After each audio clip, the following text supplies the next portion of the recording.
Do you know India के defence और space sector में एक ऐसी कंपनी है जो देश की सबसे क्रिटिकल टेक्नोलॉजीज बनाती है। जब पूरी दुनिया स्पेस और एंटी ड्रोन सिस्टम्स की बात करती है तब Paras defence and space technologies limited इन सब के पीछे का असली ब्रेन पावर बन रहा है। लेकिन क्या ये सिर्फ एक डिफेंस स्टॉक है, इसमें और भी ऐसा कुछ खास है जो ज्यादातर लोग मिस कर रहे हैं? आइए समझते हैं। तो देखो, पारस डिफेंस सिर्फ एक मैन्युफैक्चरिंग कंपनी नहीं है। ये इंडिया की वो रेयर एंटिटी है जो डिफ्रैक्शन लिमिटेड ऑप्टिक्स बनाती है, मतलब वो लेंसेज जो सैटेलाइट्स और मिसाइल्स में यूज होते हैं। अब इमेजिन कीजिए एक ऐसी टेक्नोलॉजी जिसे बनाने में दुनिया की गिनी चुनी कंपनीज ही माहिर हैं और वो भी इंडिया में बन रही है। ये कोई छोटी बात नहीं है। इसकी वजह से पारस डिफेंस को एक ऐसा कंपेटिटिव एज मिलता है जो इसको इसके पीयर से बिल्कुल अलग खड़ा करता है। तो ये कंपनी एग्जैक्टली करती क्या है? पारस डिफेंस के बिजनेस को हम दो मेन हिस्सों में बांट सकते हैं।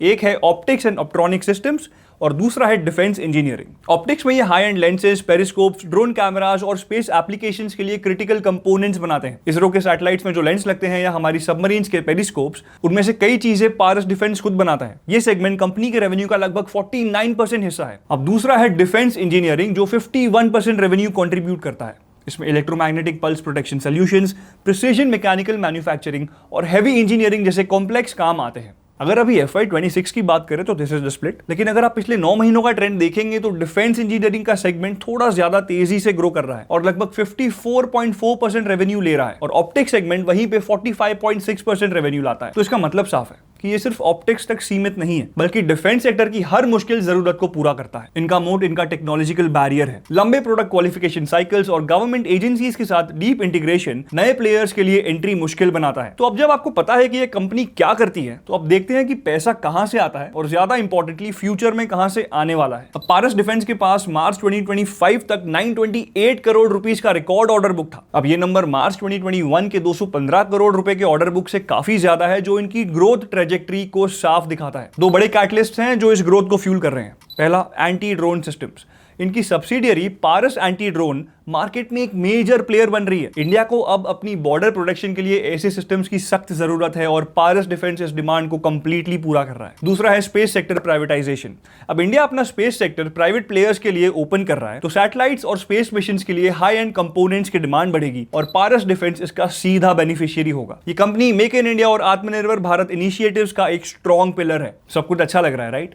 तो अब नंबर्स की बात करते हैं। फाइनेंशियल ईयर 2025 में पारस डिफेंस ने 365 करोड़ रुपीस का रेवेन्यू रिपोर्ट किया, जो पिछले साल के 254 करोड़ रुपीस से काफी ज्यादा है। इनका एबिटा 97.2 करोड़ रुपीस रहा, जिसमें से 26.6% का हेल्दी मार्जिन है। प्रॉफिट आफ्टर टैक्स था 61.5 करोड़ रुपीस। अब Q3 FY26 में भी कंपनी ने 106 करोड़ रुपीस की नेट सेल्स रिपोर्ट की, जो 24% ईयर ऑन ईयर ग्रोथ दिखाती है, और पैट 16.85 करोड़ रुपीस था, 21% ईयर ऑन ईयर ग्रोथ के साथ। मैनेजमेंट ने अगले 2 सालों के लिए 40 to 50% रेवेन्यू ग्रोथ का गाइडेंस दिया है, जो इनके फ्यूचर आउटलुक पर कॉन्फिडेंस दिखाता है। लेकिन हर इन्वेस्टमेंट में रिस्क होते हैं और पारस डिफेंस के साथ भी कुछ रियल रिस्क हैं जिन्हें समझना जरूरी है। पहला है working capital intensity. Defence projects में पेमेंट साइकिल लंबे होते हैं, जिससे कंपनी के वर्किंग कैपिटल पर प्रेशर पड़ सकता है। और दूसरा है क्लाइंट कॉन्सेंट्रेशन। इनका रेवेन्यू मेजरली गवर्नमेंट एंटिटीज जैसे इसरो, DRDO और BEL से आता है।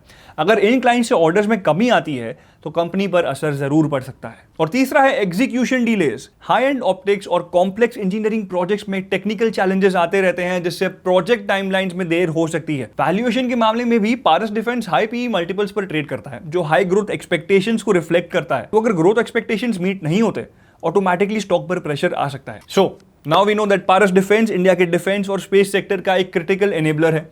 इनका एक्सपर्टीज, यूनिक प्रोडक्ट पोर्टफोलियो और आत्मनिर्भर भारत की पुश इन्हें एक स्ट्रॉन्ग ग्रोथ पाथ पर लाके रख देती है। अब ये कंपनी इंडिया के फ्यूचर डिफेंस और स्पेस एम्बिशंस का एक इंपॉर्टेंट हिस्सा है और इसकी जर्नी देखना काफी इंटरेस्टिंग होगा। तो क्या आपको लगता है कि पारस डिफेंस आत्मनिर्भर भारत की सबसे सॉलिड कहानी है? Let us know your thoughts in the comments below. मिलते हैं अगले वीडियो में। Investment in securities market are subject to market risks. Read all the related documents carefully before investing.